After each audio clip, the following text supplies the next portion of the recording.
Hey y'all, guess who's back? I know it's been a minute. Anyway, just want to do a quick catch-up video. I have been working on this thing and just want to do a quick catch-up video and show you guys what I've been doing, what's going on. So this is what's going on with the car. This is where the car's at right now. Boom. She is gutted pretty much on the inside. She's got some rails in her. Yes, this one is crooked. Okay, there's some grinding, there's some cutting in the back that I have to do for clearancing, right? Because it's going back here. That's what the back looks like. And this one right here, I have to clearance this this brace from the unibody before I can get her up where she's supposed to be and level with the other one. But the other one's all done, right? The other one's all done, so that's the beginning of my front end and my rails, my full rails. Now I notched it out, put all the way through it. I cut the floor out. I put the rails up in the floor so that I could maintain the same or similar ride height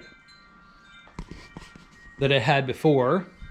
So that's one thing. The next thing is I got this.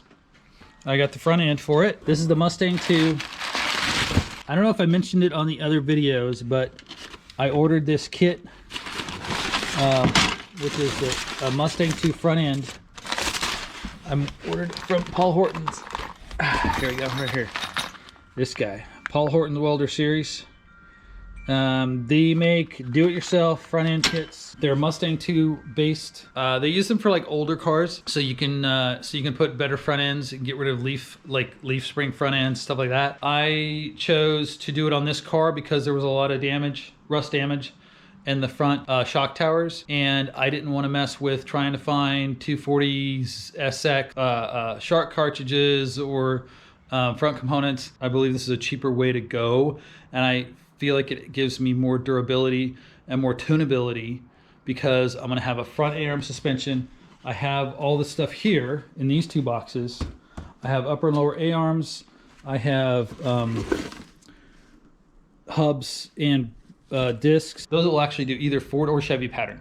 So I can decide depending on what kind of rear end I put in it.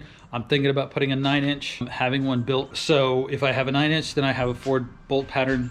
Actually, I have to because something I'm going to show you in just a second. Yeah, so I decided to do it that way, you know, and that's why I cut off the front end. And you can see the previous video when I destroyed the front end of this thing. I believe that this is going to give me the rigidity and the stability I need to make this car go 8 seconds or faster, and to put, you know, 800 plus horsepower. So that's where that is. I'm getting ready the next thing after I cut the back where this one goes, so that it can get to the right spot. Then I'm going to take these guys. So I've got one up here. I'm going to start taking these guys. I'm going to start fitting them in like so in various places that I need. From there, I've got to, in order to get that front end, that front cross member installed correctly, I have to be able to put the car at ride height, and it was advised that I have all the suspension parts so that I could adjust it because it can be shortened. That's the other reason why I went with that Welder Series front end, is because once I get the ride height that I want, I can shorten the track width, right? So what I'm going to do is I'm going to get the fenders. Once these are all stable, I'm going to bring out tubes from here, probably cap this off, bring out a tube from here, bring it down to an outrunner, or bring it down and over to this rail, the end of this rail, wherever it needs to be. Hang the fenders back on it. I'll do that for both sides. Drop it back down to ride height. I got these bad boys over here. So these are going to be my street tires. These are 15 by 7-inch rims by Bassett. They're just Steelies. I think they'll be good for street or strip. And this is going to be pre-slick tires. And then I got a set of Tiger Paw 205 60 15s to wrap them in. I got 4 of those rims over here from Speedway Motors. All right, Speedway Motors, if you're looking, if you're watching this, I need a sponsor. I need lots of sponsors. I want to go those mounted, and then I have a full set of tires. I'll be able to drop the car down. I'll be able to mock up the ride height and get that front end cut the way I need to get it cut. And then I'll do the rear end.